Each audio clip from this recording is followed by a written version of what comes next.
quand quelqu'un investissait dans le logement, un appartement, une maison, pour la louer, il y avait des avantages fiscaux très importants. Il y avait un abattement de 30% sur les loyers, il y avait pas mal d'abattements. Tout ça a été supprimé.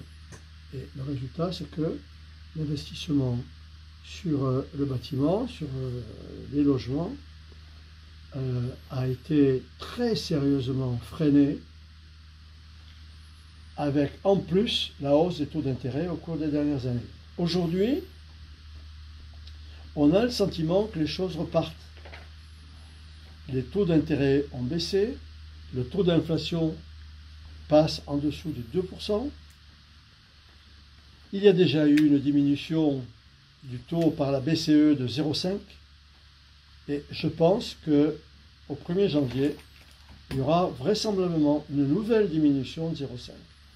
Ce qui veut dire qu'on pourra de nouveau emprunter pour l'investissement dans le logement en dessous de 3%. Anne nous dira ce qu'elle en pense, elle est plus compétente que moi.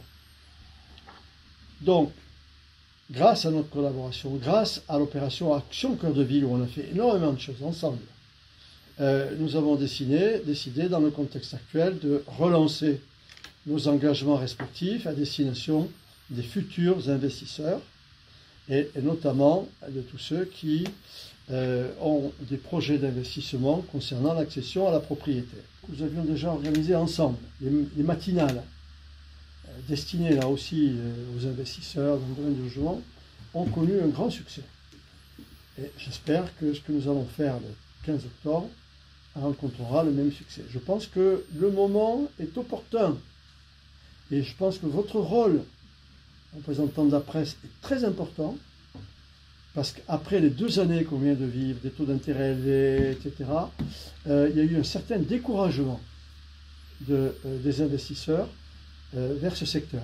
Et là, les choses sont en train de repartir, et elles vont repartir. C'est impératif. Il y a beaucoup d'affaires à faire sur l'agglomération, sur la ville de Tarbes, à Lourdes, partout. Il y a beaucoup d'affaires à faire, et il y a pas mal de gens qui en ont fait de très belles affaires en investissant dans l'immobilier. Nous voulons continuer à accompagner ceux qui ont déjà investi et qui vont investir encore, et nous voulons donner envie aux autres de faire la même chose grâce à toutes les réunions qu'on va organiser pour apporter les meilleures réponses et les meilleures informations. Et aujourd'hui, on est sur la thématique de l'accession à la propriété. Le président vient de le dire, hein, c'est peut-être un moment qui est un peu plus opportun qu'il y a quelques mois, avec la baisse des taux d'intérêt. Mais l'accession à la propriété, ça peut être aussi un petit parcours du combattant pour certains. Et donc, il n'est pas que financier le parcours du combattant, il peut être un peu juridique, on peut se poser beaucoup de questions à l'accession à la propriété. L'état du bâti, etc. Chaque étape, il y a des questions. Et la DIL est vraiment le partenaire idéal, et c'est pas le seul, hein, mais c'est le partenaire idéal, en tous les cas, pour avoir des réponses extrêmement précise, et même si la DIL doit vous renvoyer sur des personnes dont la compétence sera reconnue dans tel ou tel domaine. Voilà. Donc, nous avions fait des matinales qui s'étaient très bien passées, les gens étaient même très réveillés. Et bien là, on va faire des soirées où j'espère, les soirées c'est normal puisque là on est sur l'accession à la propriété, on est plus chez soi, on est plus dans l'ambiance, on est chez soi, on est déjà un peu vrai. Et alors on va partager sur cette accession à la propriété et j'espère que c'est un horaire qui est fait aussi pour que les actifs puissent venir, parce que les matinales c'est bien gentil, mais pour les actifs c'est pas facile. Et là, pour que les actifs soient là. Et je pense que nous aurons aussi les professionnels évidemment les agents immobiliers ou autres, hein, tous les professionnels qui gravitent autour de l'accession à la propriété, de l'immobilier en général. Voilà. Donc rendez-vous le 15 à partir de 17h. Quelques années d'une réunion que nous avions organisée dans la salle du conseil municipal sur la thématique du logement. Il y avait des notaires, il y avait des assureurs, il y avait des avocats. Tu étais à... Et il y a beaucoup de gens qui étaient venus pour s'informer.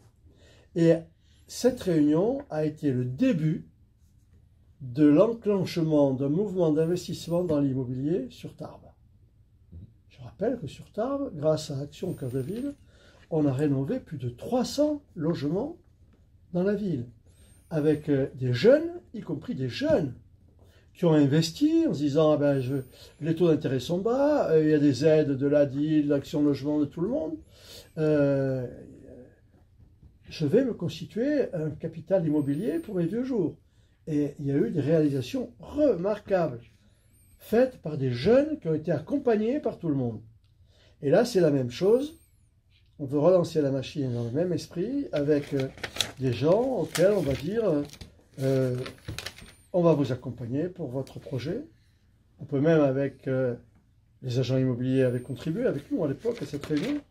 On peut même vous aider à identifier des investissements possibles, vous accompagner pour voir votre capacité d'emprunt avec les nouveaux taux, vous aider à construire votre plan de financement, voir en fonction de ce que vous gagnez, ce que vous pouvez emprunter, etc. Et puis tous les conseils juridiques et techniques sur les aspects du projet. Et ça, c'est le boulot que nous faisons ensemble avec la DIL. Devenir propriétaire, c'est quand même très ancré dans la culture française. Et c'est vrai que depuis, comme vous disiez, l'accession à la propriété est un peu en panne depuis quelques années, entre la hausse des taux, la hausse des coûts des matériaux avec l'inflation, etc. Exactement. Et puis la raréfaction du foncier aussi, il faut réduire la consommation de foncier, donc la construction neuve en souffre beaucoup. Donc l'idée cette soirée, c'est de redonner l'envie d'investir dans l'immobilier, dans les logements. Alors comment? C'est la DIL, c'est montrer notre expertise dans ce domaine-là pour accompagner les futurs propriétaires, pour les rassurer, pour les aider à préparer leurs projets et à le sécuriser. C'est-à-dire que, avant de se lancer, c'est connaître les différentes étapes. Il y a des étapes, notamment évaluer le budget et la capacité d'emprunt. Donc ça, c'est une des étapes, mais qui est une étape essentielle pour connaître les frais annexes, etc. Donc la DIL a cette expertise, on a des outils qui nous permettent d'intégrer tous les dispositifs de financement. Prêt à taux zéro, éco-prêt à taux zéro, les aides, les subventions, qui sont en place dans les collectivités, notamment tu parlais de l'aide au poêle à bois, mais ça va être des aides dans le cadre MaPrimeRénov', etc. Donc sur la rénovation énergétique. Rénov', on ne sait pas ce qu'elle va devenir. Hein. Alors, elle risque d'être rabotée, mais le budget quand même qui avait été évalué, qui avait été initialement prévu, était très important et il n'a pas été consommé non plus. Oui, ça risque d'être raboté. Mais ça, on verra en fait. Hein. C'est définir aussi le projet en fonction de ça, en fonction de ces dispositifs d'aide, sachant qu'aujourd'hui les enjeux de l'agglomération c'est reconquérir le bâti vacant, le bâti ancien dégradé, et qu'aujourd'hui les dispositifs d'aide, que ce soit à l'accession, à l'amélioration, vont au niveau des aides publiques, elles vont dans ce sens. Ce ZAN est tellement stupide que inévitablement il y aura des rénovations, suppressions totales ou partielles. Ce qui veut dire que, notamment en milieu rural, vous aviez des gens qui avaient des projets de construction, etc. Et à cause des quotas imposés aux communes, notamment en milieu rural, il y a des terrains sur lesquels on pouvait construire des maisons qui étaient gelés. Et là, on va voir quel sera le contenu de la réforme. Je pense que si le Premier ministre a pris le soin de l'annoncer lui-même, je pense que la réforme devrait demain régler pas mal de problèmes. Et je me souviens, quand le président de la République a reçu ici le président chinois, j'étais. On attendait l'avion du président chinois. Et donc, on a discuté avec le président de la République. Et j'étais à côté de lui. Et je lui ai dit, Monsieur le Président, il y a un sujet sur lequel il faut que vous penchiez impérativement. C'est la réforme du ZAN. Ces textes sont stupides. Stupidité sans nom, de traiter tout le monde de la même façon. Les communes urbaines, les communes rurales, mais c'est une absurdité sans nom.